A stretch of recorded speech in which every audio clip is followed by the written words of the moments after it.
नमस्कार दोस्तों अभी दिल्ली के मुखर्जी नगर में कोई संस्कृति या संस्कृत नाम का एक कोचिंग है जहां आईएएस की तैयारी करवाते हैं वहां के टीचर्स। तो उस कोचिंग में कल आग लग गई, कुछ इलेक्ट्रिक शॉर्ट सर्किट हुआ जिसकी वजह से ग्राउंड फ्लोर में कुछ आग लग गई और वो कोचिंग के जो बच्चे हैं वो अपनी जान बचाने के लिए थर्ड फ्लोर सेकेंड फ्लोर इतने ऊंचे से खिड़की से अपनी जान को रिस्क में डालते हुए जंप कर रहे थे, रस्सी पकड़ के उतर रहे थे, जिसमें कई लड़के और लड़कियां घायल भी हुए। ऑफ कोर्स घायल तो होंगे ही, इसमें कोई संदेह की बात ही नहीं है कि थर्ड फ्लोर और फोर्थ फ्लोर से कुछ बच्चे तो जैसे कि वीडियो में दिखाया जा रहा है कि वो जंप कर रहे हैं। तो सचमुच वो दृश्य देखकर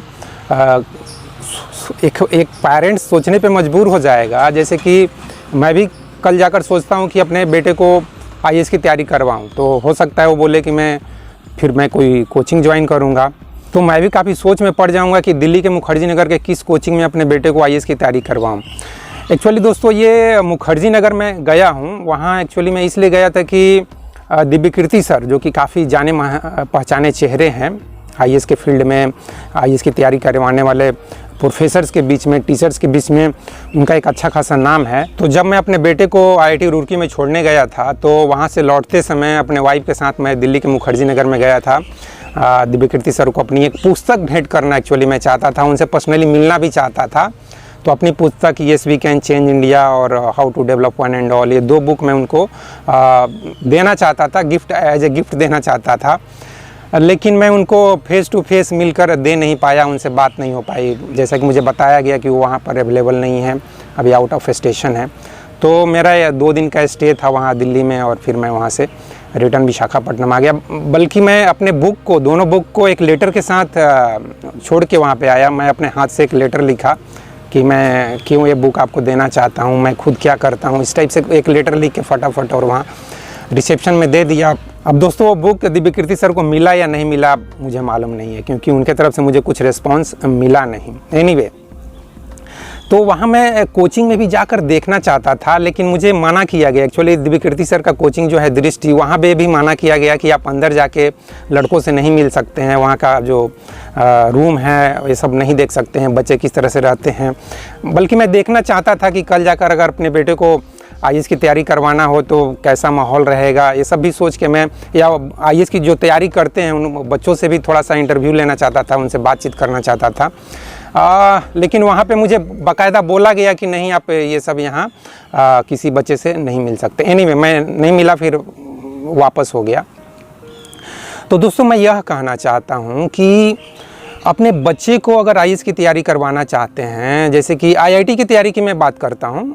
जब मुझे अपने लड़के को आईआईटी की तैयारी कराने के लिए कोचिंग में भेजना पड़ा था तो 2 ऑप्शन थे कि विशाखापट्टनम ही रह के पढ़ेगा कि आउट ऑफ स्टेशन जाएगा। तो आउट ऑफ स्टेशन में कोटा जो कि बहुत फेमस है, उसके बाद हैदराबाद, विजयवाड़ा, इसके नज़दीक में गुंटूर, ये सब कुछ फेमस जगह है जहाँ पर आईआईटी की तैयारी कराते हैं कोचिंग में। तो मेरा बेटा आउट ऑफ स्टेशन जाने के लिए बिल्कुल भी रेडी नहीं था, बल्कि विशाखापट्टनम छोड़ के ही जाने के लिए रेडी नहीं था। होम सिक है, जैसा आप समझ लीजिए, अपने दोस्त यारों को छोड़ना नहीं चाहता है। तो हम लोग बाकायदा 3-4 कोचिंग में विजिट किए अपने वाइफ के साथ। मेरे से ज़्यादा मेरी वाइफ ज़्यादा केयरिंग है दोस्त। मैं तो थोड़ा सा रफ़ एंड टफ़ हूँ, अब खुद गरीब और ये सब की ज़िंदगी जिया हूँ तो यार रफ़ टफ़ तो हो ही जाता है आदमी ना। तो मेरा लड़का जो फिटजी है, फिटजी इंस्टीट्यूट जो कि ऑल इंडिया में वो भी फेमस है, उसका एग्ज़ाम दिया था और उसमें कुछ जो भी रैंक आया हो उसको कुछ 1.4 लाख, जो कि 3 लाख का उनका ये होता है। तो 1.4 लाख में वो लोग 2 साल का जो कोर्स है उसको तैयारी कराने के लिए तैयार हो गए थे। तो मैं यही चाहता था कि फिटजी में ज्वाइन करे, लेकिन मेरा बेटा और मेरी वाइफ के सामने मैं कुछ ज़्यादा अपना प्रेशर डाल नहीं पाता हूँ। जो लोग बोलते हैं वैसे ही चलना पड़ता है। बल्कि मेरा तो इरादा था कि एक क्या नाम है इसका, त्रिमुला कोचिंग, वहाँ पर मेरे बेटे को फ्री में ऑप्शन मिल रहा था कि फ्री में ज्वाइन। देखो दोस्त, सब कुछ बच्चे के नॉलेज पे, उसके इंटेलिजेंस पे, वो लोग जो टेस्ट लेते हैं उस पर निर्भर करता है। ये चीज़ आपको भी मालूम है, कोटा में भी यही चीज़ होता है। कोटा में मेरे एक दोस्त अपने बच्चों को पढ़ा रहे हैं, तो ये सब आपको भी मालूम है, मुझे भी मालूम है। वो सब कुछ मुझे शेयर करते हैं और जो कि मुझे पहले से मालूम है।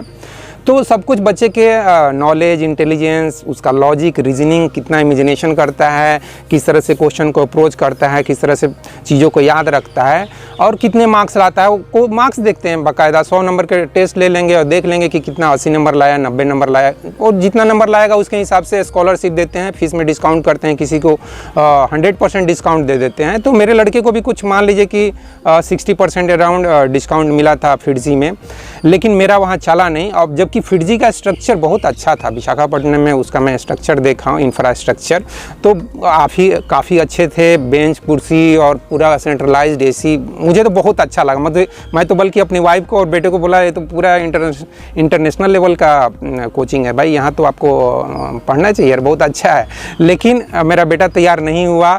फिर हम लोग एक और कोचिंग में गए, चैतन्य नारायणा में भी गए, ये लोग भी काफ़ी फेमस हैं, लेकिन वहाँ का इंफ्रास्ट्रक्चर कुछ ज़्यादा पसंद नहीं आया। रूम में जिस तरह से डिम लाइट थी, 1-2 ट्यूबलाइट जल रहे थे और काफ़ी बच्चे एक ही रूम में बैठे हुए थे, तो मेरी वाइफ तो विदिन ए सेकेंड मतलब 2 मिनट में डिसीजन लेती है कि नहीं यहाँ पे नहीं, यहाँ पे नहीं। मतलब जैसे ही देखती है ऐसा है, बाथरूम टॉयलेट ये सब ऐसे गंदे फंदे हैं, सीढ़ी सब कुछ देख लेती है ना। औरत का क्या है, वो चढ़ी सीढ़ी से देख ली कितना गंदा है, दीवार कितना गंदा है, रूम कितना गंदा है, तो गंदगी से ही वो इंफ्रास्ट्रक्चर तो छोड़ दीजिए, बाहर से सब कुछ ठीक लगता है। तो हम लोग बाकायदा अंदर में जाके देखते हैं और हर एक पेरेंट्स को ये सब देखना चाहिए भाई, कैसा है रूम, कैसे हैं टीचर, कैसे हैं वहाँ के स्टूडेंट, वहाँ थोड़ा जाके पता कीजिए, उनसे बात कीजिए। ये सब बाकायदा मैंने किया है, मेरी वाइफ ने किया है, हम दोनों साथ में किए हैं, लड़का तो साथ में उतना जाता नहीं था।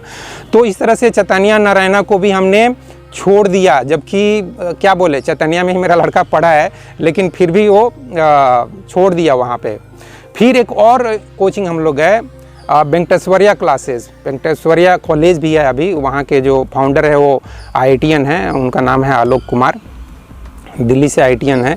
तो वहाँ पर हम लोग गए और वह उसका इंफ्रास्ट्रक्चर भी अच्छा लगा और बाकायदा वो टेस्ट लेते हैं और उनका भी पैकेज वही है 3 लाख का, मतलब 2 साल का वो 3 लाख लेते हैं। लड़के ने एग्ज़ाम लिखा, उसका एक दोस्त ने भी लिखा, बल्कि उसका दोस्त मेरे लड़के से और भी ज़्यादा नंबर लाया था।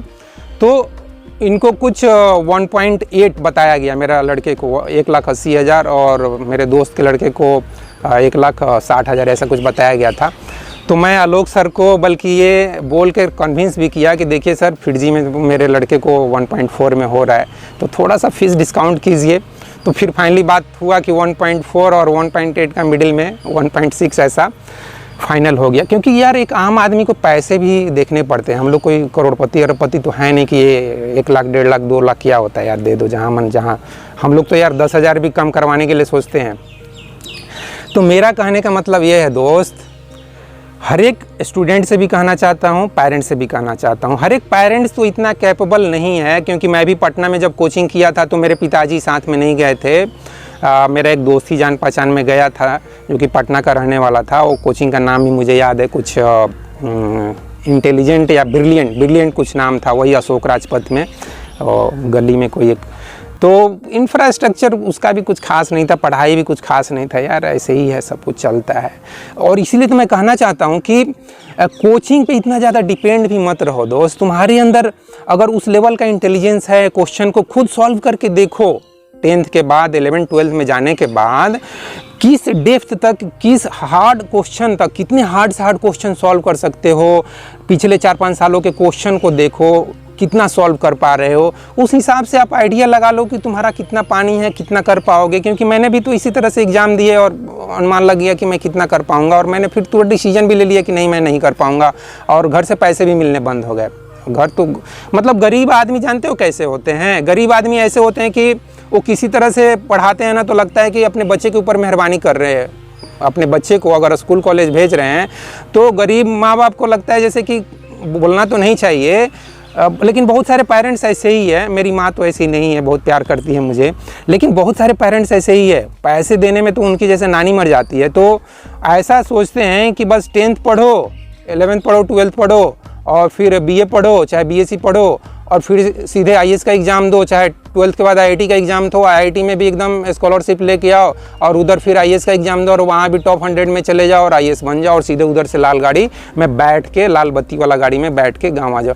ऐसे ही यार 99% पेरेंट्स का यही हाल है। जो कॉमन मैन है ना, चाहे लोअर क्लास हो, मिडिल क्लास हो, इवन हाई क्लास हो, सब ऐसा ही कुछ सोचते हैं। हाई क्लास नहीं, जिनके पास पैसे ज़्यादा है वो लोग कुछ इस तरह से नहीं सोचते हैं। तो एनीवे दोस्तों, मैं तो वीडियो में यही कहूँगा कि पेरेंट्स को भी, स्टूडेंट्स को भी, कि भैया जान है तो जहान है, IAS बनेंगे, IITian बनेंगे, करोड़ों का पैकेज लेंगे, लेकिन पहले हाथ पैर सुरक्षित रहे, इसकी बहुत ज़्यादा ज़रूरत है। ठीक है, तो अगर कल जाकर मुझे अपने लड़के को पढ़ाना भी पड़े तो मैं निश्चित रूप से, जिस तरह से उसको IIT की कोचिंग के समय सब कुछ देखा और मेरी वाइफ ने देखी और उसने जिस तरह से जज किया और वहीं पे हम पढ़ाएंगे, तो निश्चित रूप से मैं भी वो सब जज करने के बाद ही वहाँ पर एडमिशन कराऊंगा। और साथ ही मैं यहाँ यह भी कहना चाहता हूँ दोस्त कि यार आज के टाइम पे ना ऑनलाइन तो एक से एक अच्छे टीचर पढ़ा रहे हैं, तो ऑनलाइन से भी मैं कहूँगा कि पढ़ो। ऑनलाइन में खर्चा भी कम है, ऑनलाइन में आप घर पे बैठ के आराम से पढ़ भी सकते हो और आपको वहाँ भी दिव्यकीर्ति जैसे टीचर मिल जाएंगे, ओझा सर जैसे टीचर मिल जाएंगे, अच्छे से अच्छे टीचर अवेलेबल हैं जब ऑनलाइन पे भी,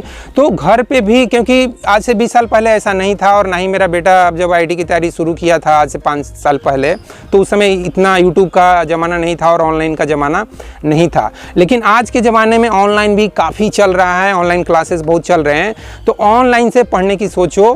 ठीक है, ताकि तुमको दिल्ली और ये कोटा ये सब जगह पर भी ना जाना पड़े, तुम्हारा हेल्थ भी ठीक रहे, घर पे मम्मी पापा तुम्हारा केयर भी करेंगे, मम्मी खाना वाना भी ठीक से बना के खिला देगी, तो आपका हेल्थ भी ठीक रहेगा। ठीक ना दोस्तों, तो मैं एक आम आदमी के नाते, एक आम दोस्त के नाते मैं तो यही कहूँगा कि जिस तरह से मैं अपने बच्चे का केयर करता हूँ, आप भी अपने बच्चे का केयर करो और उसके पोटेंशियल के हिसाब से, उसके इंटेलिजेंस के हिसाब से, उसके जो सोचता है उसको भी केयर करो। क्योंकि मेरा बेटा का ही फाइनल डिसीजन हुआ कि मैं इस कोचिंग में इसलिए जाऊँगा क्योंकि मेरे यहाँ 4-5 दोस्त पढ़ रहे हैं और मैं इन दोस्तों को, करीबी दोस्तों को छोड़ नहीं सकता हूँ। सोच लो, मतलब एक पेरेंट्स को किस तरह से डिसीजन लेना पड़ता है कि जिधर लड़का बोल रहा है कि मेरे यहाँ 4-5 दोस्त है, वहीं पे मैं जाऊँगा और वहीं पे वो गया। तो बहुत सारे ये सब चीज़ें हैं दोस्त, बहुत सारे फैक्टर्स हैं, इन सभी फैक्टर्स को आपको ध्यान देना चाहिए। ठीक है, ताकि दोस्तों जो हाल ये संस्कृत या संस्कृत जो भी कोचिंग है मुखर्जी नगर में, जो IAS की कोचिंग है, यहाँ पर बच्चों का जो हाल हुआ ना, वैसा हाल आपके बच्चों का ना हो। तो इन सब चीज़ों का ज़रूर आप ध्यान दीजिए। तो इस वीडियो में बस इतना ही दोस्तों। जय हिंद, जय भारत और जय विश्व, जय भगवान। Thank you very much friends.